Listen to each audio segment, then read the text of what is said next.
Sir, these are still this is still a pilot, part of the pilot testing of face-to-face. No, when you take everything into account already, the pilots in Metro Manila and the pilots in the provinces, what would you say are yung talagang dumikit na learnings that you would want to apply once we get to the point where we can really go face-to-face full out?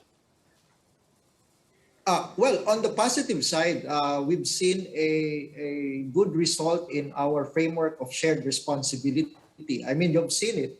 You don't just start face-to-face classes with children involved without proper coordination with the parents and local government units, and the preparation that has to go before it can happen. That's on the positive side. Now, we are also having learnings on some of our protocols. Some are not part of the main protocol under the joint memorandum circular of DepEd and DOH, but some of our areas went beyond that out of their own agreements in the community with LGUs, local health, etc., such as the putting up of the plastic barriers, for example. And we've seen in the reports, initial reports, that it is causing some problems with visibility, hearing, and so on. And we also received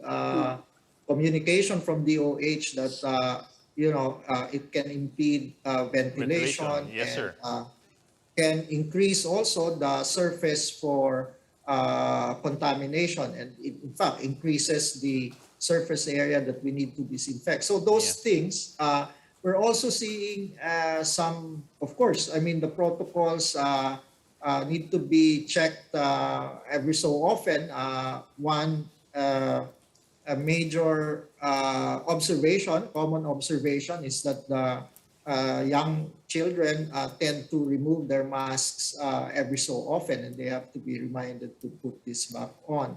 There are also parents who, despite the protocol that there should be home-based screening, and if there is any flu-like symptom, they should not send their children to school, would still send their children to school. Of course, they will be caught, or the system will catch it at the gates where they are tested or screened. But we have to remind the parents to be very strict, because what we want are layers of protection from the household to their travel to inside the schools. But I heard you mention in the introduction that the next big challenge is when we expand it to all grade levels, to all schools nationwide. And in fact, I was just in our Viber group conversation with those that are focusing on this, that tomorrow's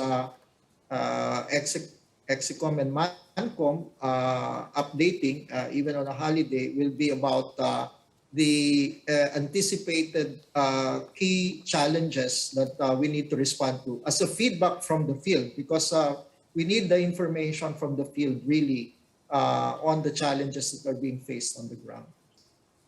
What are you finding to be the most difficult or challenging protocol to observe? No? For example, earlier you mentioned you have to figure out protocols from the time they leave the house and up to the travel and then on to school. No? But sa travel pa lang, Usec, I can imagine that it would be very hard to actually ferry the students to and from. No? Pwede na ba sila mag-tricycle? Paano sunduan dyan? And how do we know that even during the time of travel, they're protected, di ba? So, yung mga ganun ba, what are you finding to be most challenging right now? Well, that is anticipated to be an issue in urbanized areas.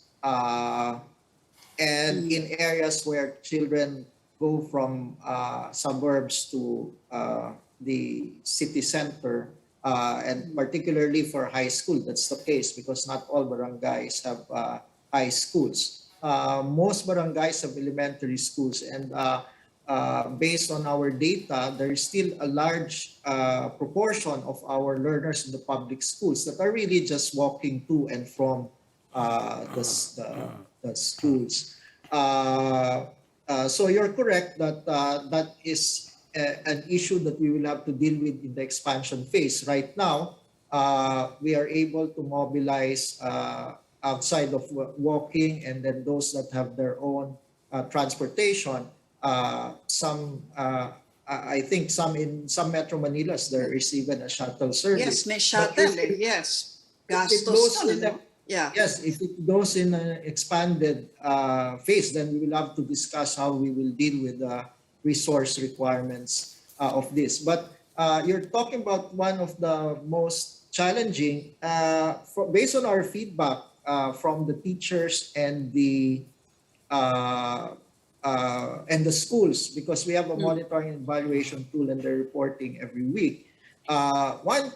One observation they have is that the time that we have allotted for the face-to-face classes is just too short to maximize. In other words, 3 hours for kinder and 4 hours for higher grade levels up to the senior high school is just not enough, nearly enough time to augment. Parang half day lang, ano?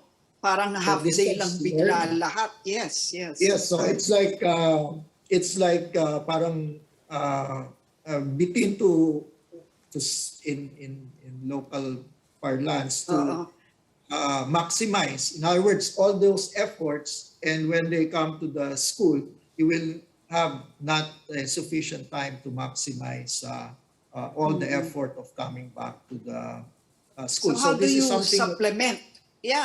How will you supplement this is something that, the gap we will in learning?